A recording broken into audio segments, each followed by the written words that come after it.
Hey guys, in this video, we're going to take a look at how you can allow or don't allow apps to request to track on the iPhone 14 series. First, let's go back to the home screen by swiping up at the bottom of the screen. And on the home screen, tap on Settings. From the Settings screen, go down and tap on Screen Time. Next, we go down and tap on Content and Privacy Restrictions. In here, go down and tap on Allow Apps to request to track. Now in here, put in the screen time passcode.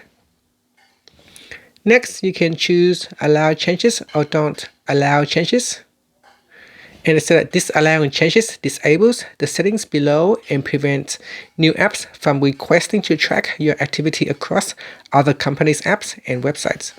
So in here you can go to the app and turn on or turn off any app that can request to track. And finally, you can swipe up to go back to the home screen. And that's it. Thank you for watching this video. Please subscribe to my channel for more videos.